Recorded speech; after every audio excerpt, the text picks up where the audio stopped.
Back at Indianapolis, Carb Day, and the Indylights Freedom 100, 3/4 of the way through, and it's heating up. Aaron Telitz just made a little look at Matheus Leist, who has led from the jump, starting from the pole, but Aaron Telitz is on the charge. He is, and it was all about that run through turn 3 and turn 4. He got the line perfect in turn 4, got under the air of Matheus Leist, and therefore got a great run. And then Matheus Leist all the way down to the bottom of the track, trying to protect his position, but he is truly under pressure now from Aaron Telitz. He's feeling it. And they're bunching up. Dalton Keldon, that aqua blue car, running in third. The 28 for Andretti is not far back, and then behind him is Neil Alberico in another Carlin car, and that's Santi Urrutia in the gold car taking a look on Clayman DeMello. That's a battle for 5th position.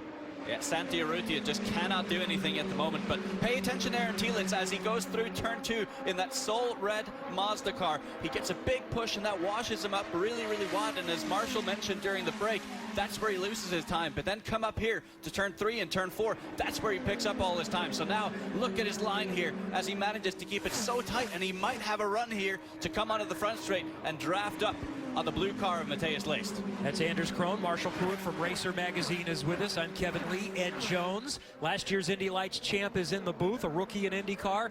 So what are they thinking right now? What's the strategies you start to think about the final laps? Yeah, well, it looks like Telitz is going all out at the moment. He's not really holding back, and it seems really difficult to get by Leist. You know, that's seen the theme the whole race. No matter who's behind him, they've been able to get close, but they haven't been able to pass. So I think Leist is just trying to stick to his same line. I know he has the same spot as I had last year, so he's getting some great advice on what to do. But it'll be interesting now. I think as Telitz gets really close, maybe he can get a run now down onto the front straightaway. But yeah, it's getting late now. There's not too many laps left, and I think he's desperate to try and make a move. Well, we watch this. Let's check in with Katie.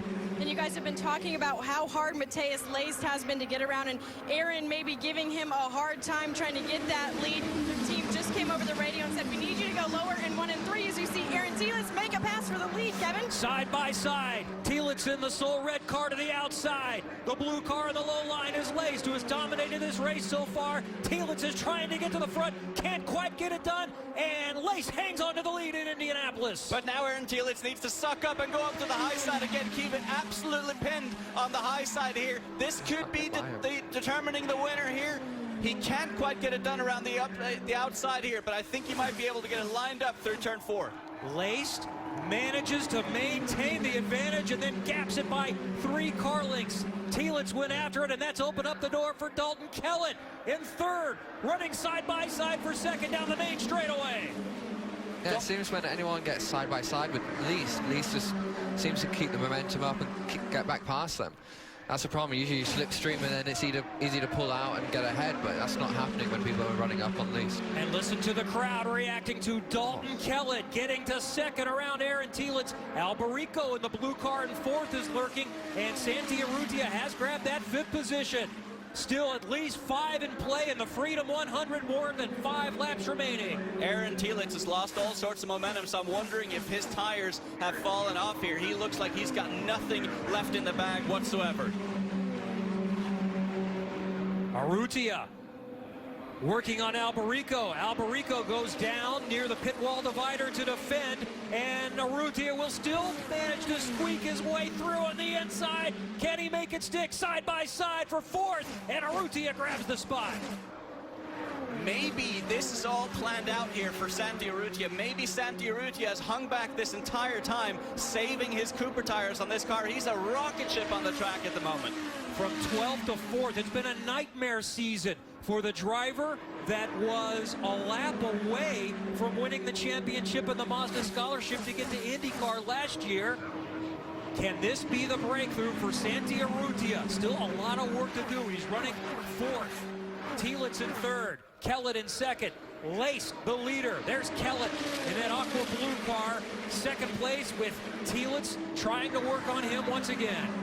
See, Telitz is going to be frustrated right now because he's feeling like Dalton Kellett should be pushing Matheus Leist into making a mistake here. He's got to show his wing upside, downside. He's got to show his wing absolutely everywhere to stress Matheus Leist, because I think on outright pace alone, they're not going to beat the blue car of Matheus Leist today. He's led every lap from pole. Santi Urrutia just set the fastest lap at over 97 miles per hour as Telitz takes a little look on Kellett, can't get him there. And this is perfect here for Santi Urrutia. Every time Aaron Telitz moves around like that, he loses a little bit of momentum, and that gives Santi Urrutia a run. Beautifully done here for Santi Urrutia to hang on.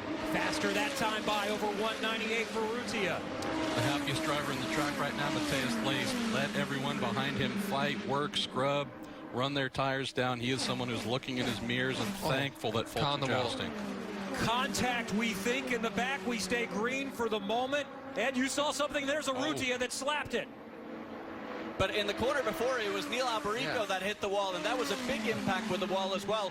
He keeps going, but does not opt to go into the pits. But both these cars now, in the matter of 2 corners, and yes, Santi Urrutia with big damage in that gold car. Will we stay green as we head to 2 to go?